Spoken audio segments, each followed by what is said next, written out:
Alors, on va aborder le débat qu'il y a eu entre Alexis Corbière, d'autres personnes, Éric Zemmour, chez Cyril Hanouna, la France Insoumise, et tout ça sans aborder la politique. Vous allez voir, c'est du grand Mendes.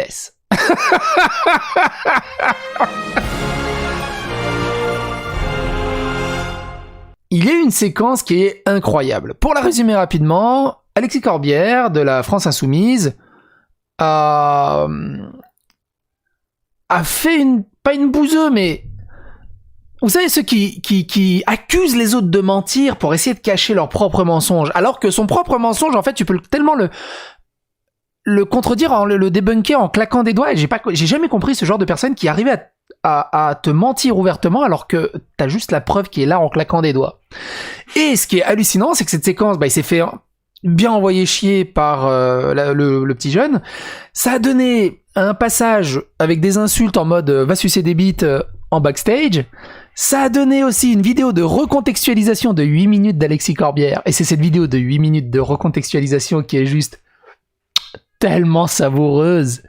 On dirait le truc cliché typique d'une hypocrisie totale, d'une mise en scène totale pour essayer de sauver les meubles. Comme peut le faire un vidéaste, un streamer, bref, il était à 2 doigts d'utiliser la stratégie de non mais c'était un prank, et c'est tellement savoureux. Le tout début, il est parti de cette affaire-là. Souvenez-vous, il y a quelques années, Daniel Obono avait signé avait aidé un artiste, je sais plus quel artiste c'était, mais c'était un rappeur qui avait signé une musique qui s'appelait Nique la France, et lui elle a dit liberté d'expression, évidemment, je signe la pétition pour qu'il ait le droit de dire Nique la France et tout le bazar. Elle était passée sur les Grandes Gueules pour s'expliquer à ce sujet, et le présentateur des Grandes Gueules lui a juste dit d'accord, bon, Nique la France, ok, mais vous pouvez dire vive la France?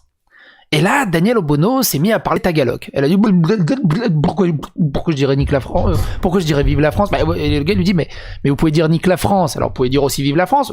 Pourquoi pourquoi je devrais dire vive la France? Et donc ça avait fait aussi un énorme scandale déjà à cette époque-là. On parle d'une députée qui a du mal et qui est bégaye quand on lui demande si elle pourrait de temps en temps dire vive la France. Par contre, pour nique la France, elle s'est levée vent debout pour une pétition et pour soutenir cet artiste. Ça a fait beaucoup chaser. Donc, il est parti là-dessus. Et écoutez la séquence de Alexis Corbière et de ce jeune. On va pas regarder entièrement, mais juste le début. Parce qu'après, c'est un brouhaha total. Menteur et tout le bazar, alors que t'as juste à claquer le truc. On va voir ça un peu plus loin. Alexis Corbière, pour se défendre, il redonne un peu de contextualisation. Écoutez ça. Et là, c'est pas de la politique, on s'en fout de la politique. C'est juste de l'argumentation entre ce qu'est la vérité et ce que lui il essaie de recontextualiser et de mentir au final. Et suite à ça, juste après l'émission, on a eu ceci dans les backstage. Raquel Guérido qui a pété un câble. Écoutez ça.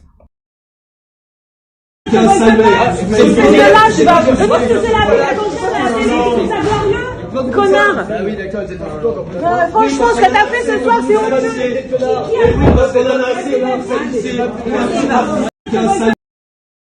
Donc il peut sucer des bites, connard, ce qu'il a fait c'est honteux, alors qu'il a juste... Et le pire c'est ce qu'il a juste dit la vérité.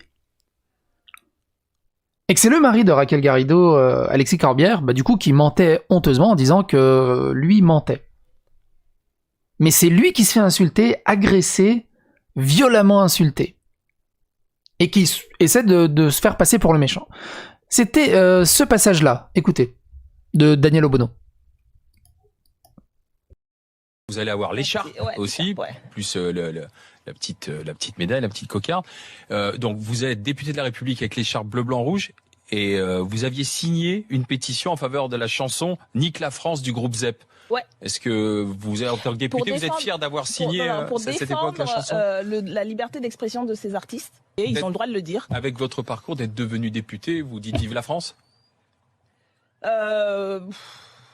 C'est pas pourquoi non mais je me lève pas le même matin en disant vive la France. Vous allez avoir l'écharpe aussi, plus. Après vous pourrez retrouver des extraits plus longs sur internet, ça tourne de partout. Mais c'est assez intéressant, hein, ça dure 2-3 minutes justement, ils reviennent là-dessus. Et un des intervenants des Grandes Gueules lui dit « Mais attends, mais t'as tellement de facilité à dire nique la France, pourquoi tu bégayes autant à dire vive la France ?» Il y a un truc qui va pas. Alexis Corbière, du coup, a fait cette vidéo, elle est tellement hypocritement faux cul, elle cherche tellement à sauver les meubles, elle est hallucinante. C'est, pour moi, hein, de ma petite expérience des dramas à gauche à droite, c'est tout ce qu'il faut pas faire. Tellement c'est ridicule, c'est faux, c'est hypocrite, et c'est nouille. En fait, c'est ça qu'il faut retenir. C'est d'une nouillitude. Mais level collège, je crois que même au collège, ils auraient pas osé.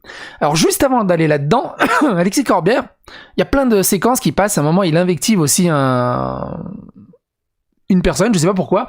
Je sais pas ce qui s'est passé dans cette séquence. J'aimerais bien avoir plus de contexte sur cette séquence. Apparemment, ça se date de 2018, mais il était très énervé. Il a failli en venir en main. Sa femme, Raquel Garrido, c'est pas aussi la première fois. Elle a fait les choux gras il y a pas si longtemps en disant ceci. Je vous laisse la séquence, elle est magique. De rendre hommage à leur mort, de trouver le chemin vers la réconciliation avec, y compris avec les terroristes eux-mêmes et les personnes qui sont poursuivies. La réconciliation avec les terroristes ? Oui, je pense que vous avez lu comme moi les... Elle a demandé aux victimes des attentats qu'il faudrait quand même se réconcilier avec les terroristes. C'est quand même pas mal.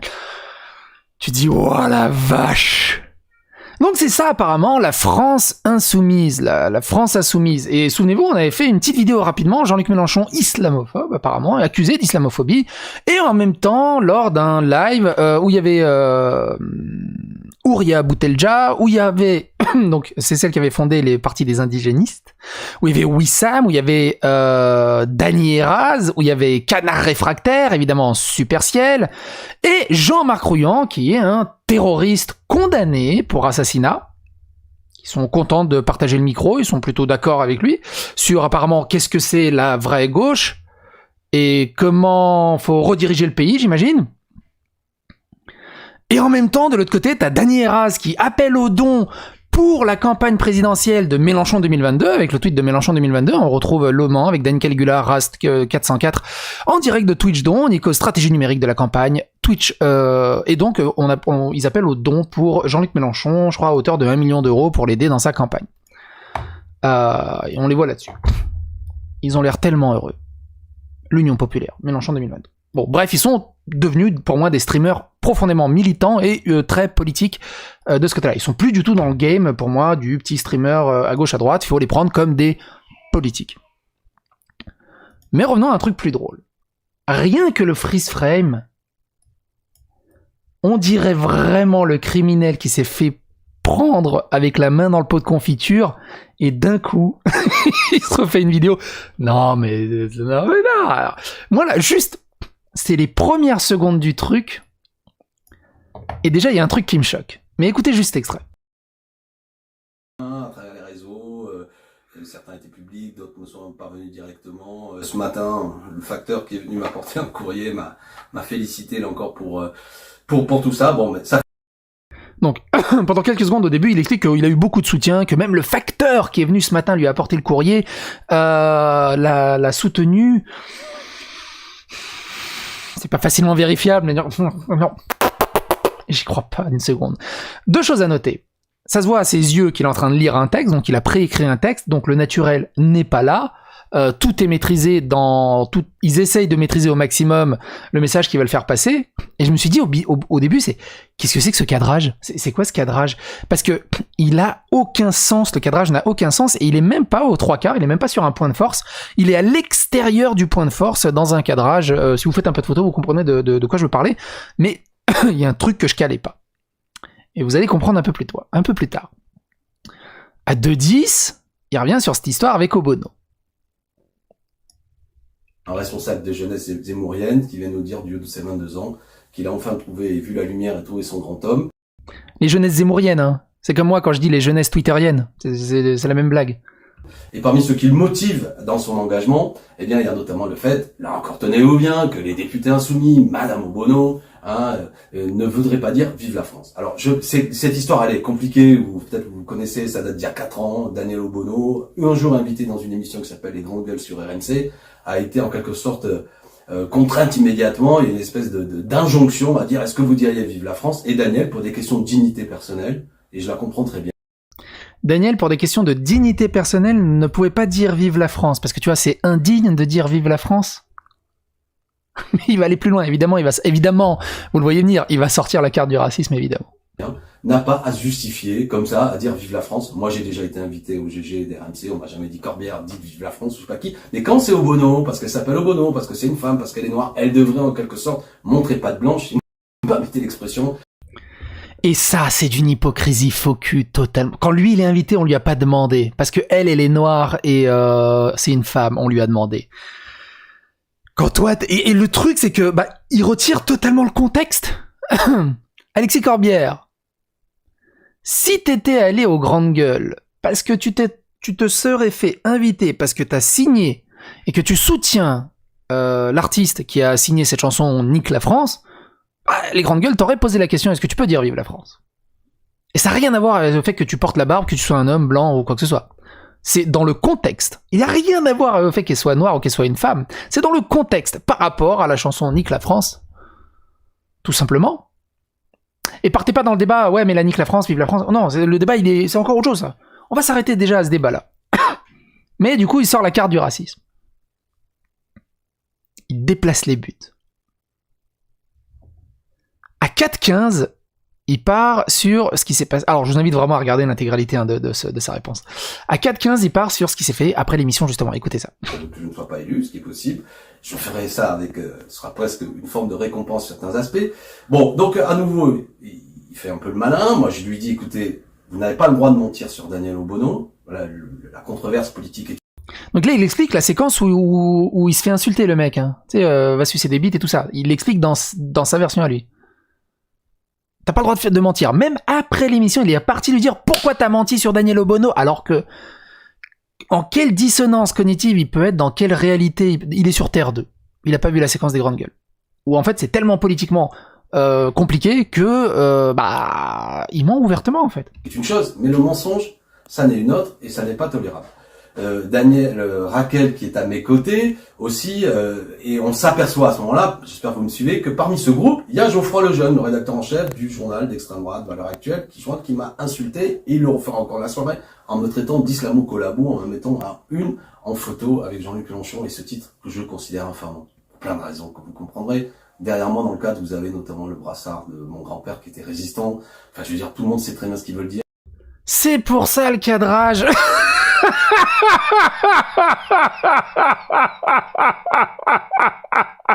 Il s'est senti obligé d'aller chercher le brassard résistant de son grand-père pour le mettre dans le cadre, pour justifier ses mensonges, ses casseroles. Bordel de merde, ton grand-père, il doit faire la Beyblade dans le cimetière. Ça doit être un truc de ouf. Ça doit être un truc de ouf. D'aller chercher un symbole aussi fort pour justifier tes conneries, c'est hallucinant. De bêtises et de gaminerie, en fait.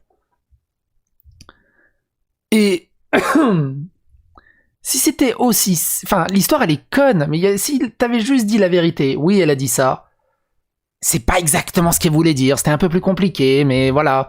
Au lieu de juste dire « Non, mais c'est faux, c'est faux, c'est faux, c'est faux », et d'aller chercher ça. Mais c'est aussi débile que quand quelqu'un se fait accuser de racisme, il se dépêche de venir chercher un copain rebeu ou black pour dire « Regarde, j'aime le couscous !» C'est navrant, en fait. C'est ça, et c'est pour ça, quelque part, je traite pas de la politique, et j'aime pas la politique, c'est des gamineries, la politique. C'est vraiment de la gaminerie. C'est ça, la politique. C'est ça, la France insoumise. C'est ça, votre gauche, bordel de merde. C'est de la folie furieuse. C'est de la folie furieuse.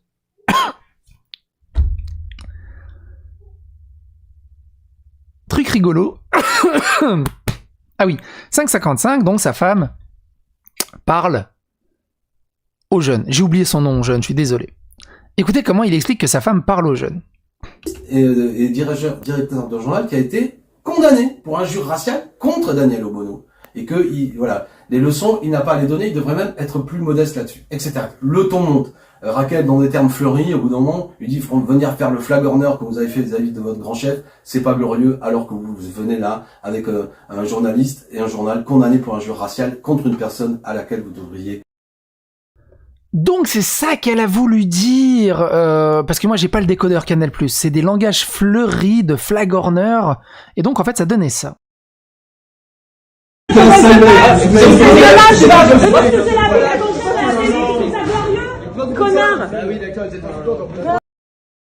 C'est... Bah, il devrait traduire plus souvent, du coup, Alexis Corbière, de ce côté-là. Et là, j'aime bien, c'est un autre moment qui se coule exceptionnel. Je vous laisse écouter ça. C'est à mon collabo que c'est une injure. Et comme ça, eux aussi me répondent des trucs fleuris. Bon, j'ai même plus en tête tout ce qui se dit. Et vous avez quelqu'un qui filme, Christine Kelly. Et je lui dis, mais pourquoi vous filmez? Elle me dit, c'est pour moi, elle arrête un peu, etc. Et je m'aperçois que la vidéo a été donnée à monsieur Morandini, qui, une fois de plus, est le petit télégraphiste de toute la communication zémourienne. Il l'a déjà fait, etc. Bon, franchement, c'est son affaire. Là, je vois qu'il parle même d'agression. Il devrait être plus modeste en matière d'agression, parce que le concernant, et concernant lui aussi les choses qui lui sont reprochées, je propose qu'il ne revienne pas trop sur ce sujet-là.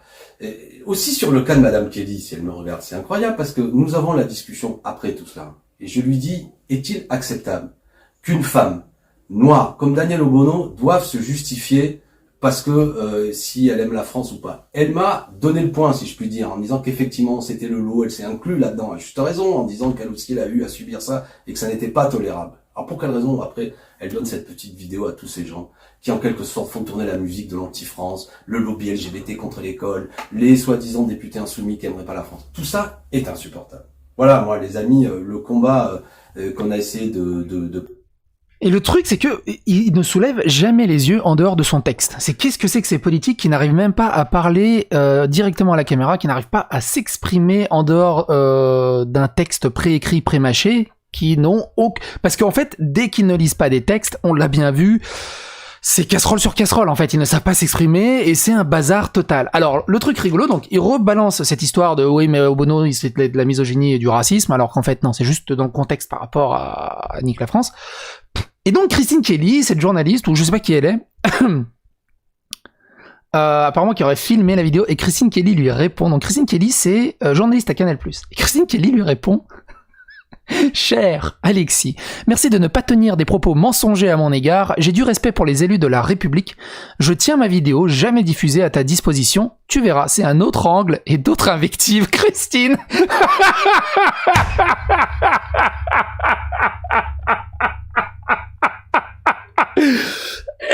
Le mec, c'est un menteur sur pattes.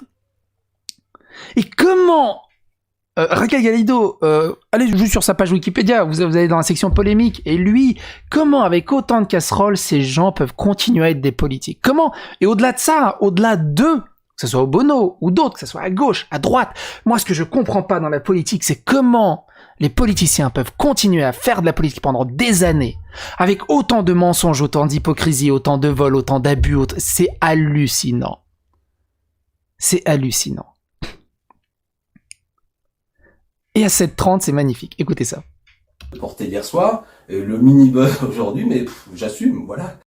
Il assume le buzz, hein. Vous avez remarqué, hein, tout le monde assume le buzz. Puis 2-3 heures après, il fait « Non, mais en fait, c'était un prank, vous avez pas compris. » Mais au début, ils assument. Hein. Je veux dire, moi, je suis pas... On était deux, ils étaient au moins 10 ou 15, militants d'extrême droite, à vouloir nous impressionner, à nous insulter à nouveau. On a répondu, le ton est monté, etc. Et moi, je suis entier. Voilà. Et je ne triche pas. Et je pense que ce genre d'émission gagne tout à ce qu'on soit pas dans la com, mais dans quelque chose qui nous prend aux tripes. De la même façon que je vous... Donc, il ne triche pas.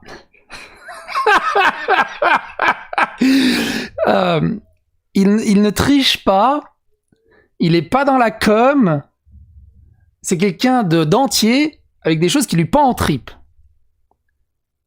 Il triche en utilisant le brassard de son feu grand-père. Il est dans la com.